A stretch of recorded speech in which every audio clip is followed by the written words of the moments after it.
அனைவருக்கும் வணக்கம். என் வணக்கத்தை தெரிவித்துக் கொள்கிறேன். கரூர்ல நடந்த துயர சம்பவத்தை அடுத்து அடுத்தடுத்து பல கேள்விகள் செந்தில் பாலாஜி மீது டிவிகே தரப்பினர்கள் முன் வச்சாங்க. அதுக்கு பதில் அளிக்கணுன்றதுக்காக செந்தில் பாலாஜி அவர்கள் அதுக்கான பிரஸ் மீட்டை கூட்டு அதுக்கான பதில சொல்லியிருக்காப்ல. அடுத்தபடியாக அமைச்சர் பள்ளிக்கல்வித்துறை அமைச்சர் அன்பில் மகேஷ் அவர்கள் மீது அடுத்த இது கேள்வியை வச்சிருக்காங்க. அதுக்கும் அவரான பதில சொல்லியிருக்காரு. இப்போ திமுக தரப்புல கேட்கிற கேள்விக்கு நீங்க பதில் சொல்லணும். ஏன்னா நீங்க பதில் சொல்லி ஆகணும்.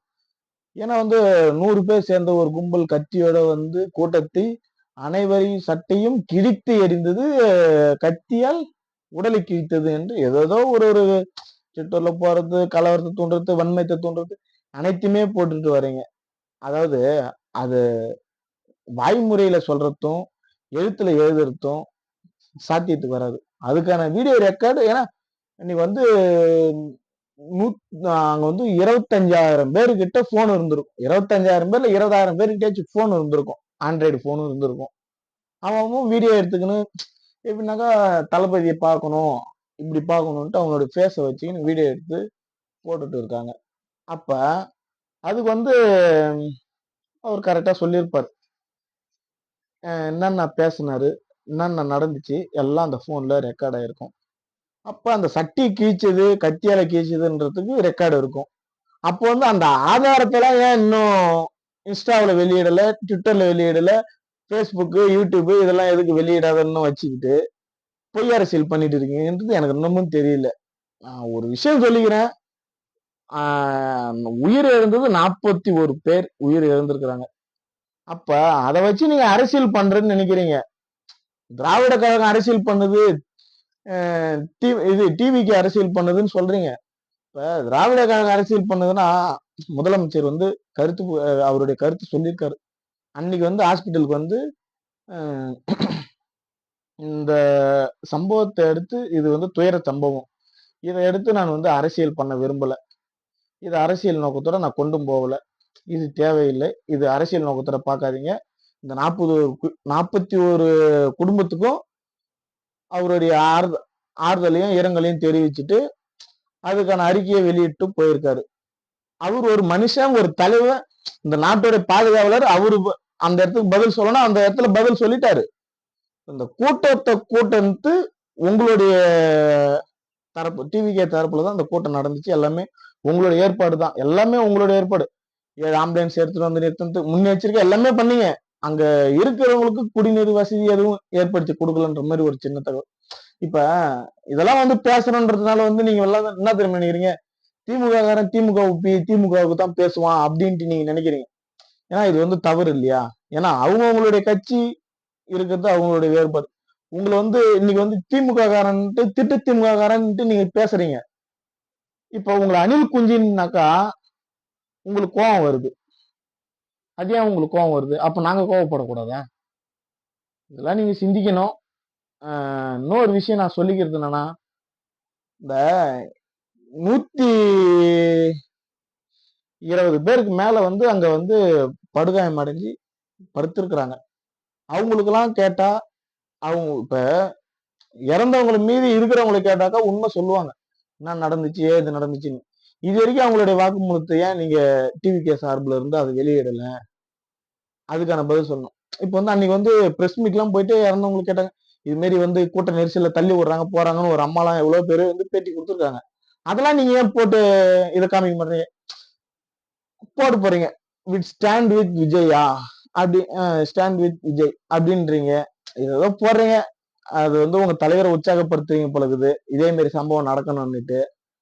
அது நான் என்ன சொல்றதுன்னு உங்களுக்கு புரியல. இன்னொரு விஷயம், ஒரு தலைவனா பேசணும், ஒரு கலவரத்தை ஏற்படுத்தும் தற்குறியா பேசக்கூடாது. ஒரு தலைவனா பேசணும், தற்குறியா பேசக்கூடாதுன்றது இதோடைய கருத்து. என்னன்னா, ஒரு தலைவன் சிஎம் சார், எந்த தவறு என் மேல எந்த கோபமா இருந்தாலும் என்கிட்ட என்னை நான் வீட்டுலதான் இருக்கேன், என்கிட்ட பாத்துக்குங்க, என் தொண்டர்களை பாத்துக்காதீங்க அப்படின்றீங்க. அப்ப இது என்ன அப்ப வந்து நீங்க வந்து முதலமைச்சர் பண்ணிட்டாருன்றீங்களா? இல்ல நீ கேட்கறது முதலமைச்சர் தான் பண்ணிட்டாருங்கன்ட்டு அப்படியாவது நீங்க ஒரு பொய்யான ஒரு பழிய ஒருத்தவங்க மீது போடுறீங்கன்றதுதான் கேள்வி. அது அதுக்கான விடையை நீங்க சொல்லணும்.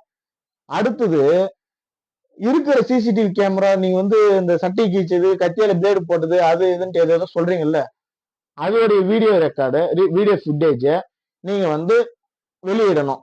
அதை வெளியிடல. இது வரைக்கும் 4 நாள் ஆயிடுச்சு. இது வரைக்கும் அதை வெளியிடல. உங்க பிரச்சார வாகனத்துல 6 கேமரா வச்சிருக்கீங்க. Front 2, centre 2, back 2. இந்த 6 கேமரா போக்கஸ் பண்ண வீடியோ இது வரைக்கும் ஏன் நீங்க வெளியிடாத வச்சுக்கிறீங்க? இந்த கூட்டத்துக்கு என்ன பிரச்சனைன்னு தெரியும்ல. முன்வைக்கலையே. ஏன் இந்த இது நீங்க வந்து கோர்ட்ல தான் வெளியிடணும். அப்ப கோர்ட்ல தான் வெளியிடணும். கோர்ட்ல நடக்கிறது வந்து அது வந்து ஒரு 40 பேருக்குள்ள போயிடும். கோர்ட்ல இருக்கிற பிரச்சனை 40 பேரோட போயிடும். யார் மேல தப்பு, யார் மேல சரின்றது. இது மக்களுக்கு தெரியணும். எப்படி? மக்களுக்கு தெரியணும். மக்களுக்கு தெரியறதுக்கு நீங்க வெளியிட்டு தான் ஆகணும்.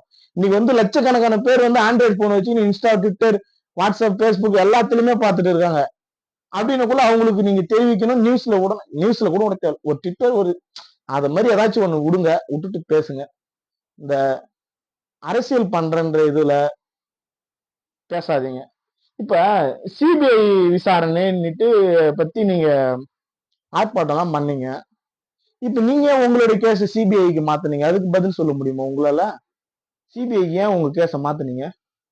அப்ப வந்து ஆதவார்ஜுன் அதுக்கு பதில் சொல்றாரு. சிபிஐக்கு மாத்தினா 5 வருஷம் தள்ளி போகும். 5 வருஷம் சிபிஐக்கு மாத்தினா தள்ளி போகும். அப்ப நாங்க அங்க போய் பாத்துக்குவோம் எங்க கேஸ்ன்றாரு. அப்ப 5 வருஷம் சிபிஐக்கு மாத்தின கேஸ அடுத்து 27 எலெக்ஷன் வருது. 27 எலெக்ஷன் முடிச்சிட்டு நாங்க அந்த கேஸ பார்த்தோம். யோ 41 பேர் இறந்துருக்கிறாயா, அதுக்கான பதில பேசாத சிபிஐக்கு மாத்திரம். அன்னைக்கு நீங்க அத சிபிஐக்கு போய் மறைஞ்சுக்கிறீங்க, டெல்லிக்கு போய் மறைஞ்சிடுறீங்க, பாசிச பாஜகவோட கை கோத்துறீங்க, போயிடுறீங்கன்றீங்க. இப்ப ஆதவார்ஜுனா எங்க போயிருக்காரு? ஏன் டெல்லிக்கு போனாரு? டெல்லிக்கு விளையாட்டு போட்டி சந்திக்க போன ஏதோ ஒண்ணு சொல்லிட்டு போயிருக்காரு. ஏதோ ஒரு ரீசன், அதாவது ஓப்பனா சொல்லிட்டு போக முடியாது இல்லையா? இப்ப நேரா டெல்லி போய் பாரதிய ஜனதா கட்சியோ பாக்கிறதுக்கோ, இல்ல ஒரு அமித்ஷா பாக்கிறதுக்கோ, மோடிஜி பாக்கிறதுக்கோ சொல்லிட்டு போக முடியாது. அவங்களுக்கு போய் இந்த இது என்ன பிரச்சனை, இதுக்கான தீர்வு விசாரிக்கணும், இதுக்கான கேட்க போகணும்னுட்டு சொல்லிட்டு போக முடியாது.